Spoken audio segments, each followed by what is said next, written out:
নমস্কার সবাইকে। পূজার ঘরকন্যায় আরেকটি নতুন পদ নিয়ে আমরা চলে এসেছি। সবাইকে স্বাগত। আজকে আমরা বানাবো দুর্দান্ত স্বাদের লাবড়া। লাবড়া মানে প্রচুর সবজি এবং প্রচুর সবজির সাথে একটা সুন্দর মিষ্টি মিষ্টি স্বাদ, মিষ্টি গন্ধের একটা নিরামিষ খাবার, যেটা বানাতে অনেকেরই ধারণা অনেক সময় লাগে, অনেক পরিশ্রম লাগে।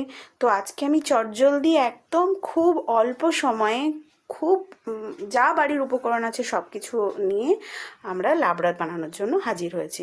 তো বাড়িতে যা যা সবজি আছে আমার, যেমন পটল, গাজর, বিনস, আলু, কুমড়ো যা ছিল সব কিছু সবজিকে আমি একসাথে হালকা করে বয়েল করে নিয়েছি। এটাই কিন্তু আমার সব তাড়াতাড়ি রান্না করার ট্রিক্স আমি বলতে পারি, কারণ অনেকেই লাবড়া বানানোর জন্য তেলের মধ্যে সবজি ভাজতে থাকেন এবং যেটা অনেকক্ষণ সময় লেগে যায়। তো আমি যেটা করেছি, শুধু বেগুনগুলোকে আলাদা করে একটু ভেজে তুলে রেখেছি এবং বাকি যা আমার সবজি অ্যাভেলেবেল ছিল, বাঁধাকপি এবং তার সাথে গাজর, বিনস, আলু, পটল, যা আছে আপনার বাড়িতে, মূলো যদি থাকে মূলো, সমস্ত রকম সবজি, ইভেন ডাঁটা, পালং শাক যা থাকবে সব কিছু, ফুলকপিও দিতে পারেন, দিয়ে সেগুলোকে হালকা একটা জাস্ট ছোট্ট হাফ সিটি বা একটা সিটি মেরে আমি বয়েল করে নিয়েছি। এবার খুব অল্প তেলে, এটাই আমার চ্যানেলের মেন বৈশিষ্ট্য, আমরা অল্প তেলে রান্না করি, অল্প সময়ের মধ্যে, একেবারে ঘরোয়া রান্না।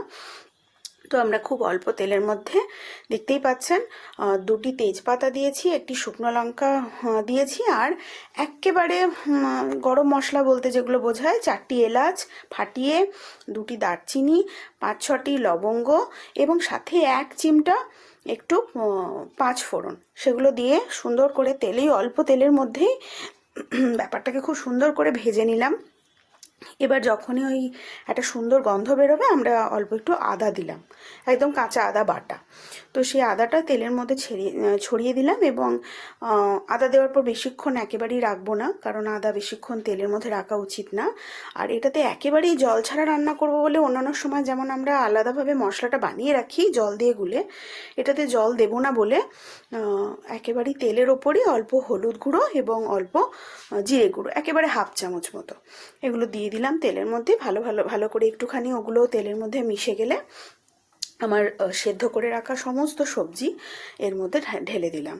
এর মধ্যে দেখতে পাচ্ছেন বাঁধাকপি, কুমড়ো, গাজর, বিনস, আলু, পটল সব অ্যাভেলেবেল যা ছিল আমার বাড়িতে, আমি ছোট ছোট করে একই রকম সাইজে কেটে এই মশলার মধ্যে এটা দিয়ে দিলাম। ব্যাস, আর কিছু কিন্তু সেভাবে মানে রান্না করার মতো আর কিছু না। আমরা ওই লোহার কড়া, বেসিক্যালি এটা ন্যাচারাল ননস্টিক কড়া, এটার মধ্যে একেবারেই খাবার লেগে যায় না। তো এবং আগেও আমি বলেছি যে এটার এই পুষ্টি উপাদান অত্যন্ত ভালো, যত গরম হবে তত খাবারের মধ্যে আয়রন কন্টেন্ট মিশবে, সেটা আমাদের স্বাস্থ্যের জন্য অত্যন্ত উপকারী।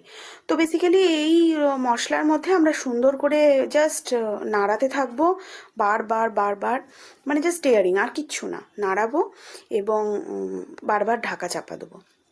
তো লোহার কড়াই ঢাকা চাপা দিতে দিতে এরকম প্রায় 10 মিনিট এইভাবে রান্না করতে করতে তারপরে আমরা বেগুনগুলো একটু পরে, অন্য সবজিগুলোর পরে একটু বেগুনগুলোও দিয়ে দিয়েছি, দিয়ে এরকম একটা মাখো মাখো টেক্সচার আস্তে আস্তে আসতে শুরু করেছে।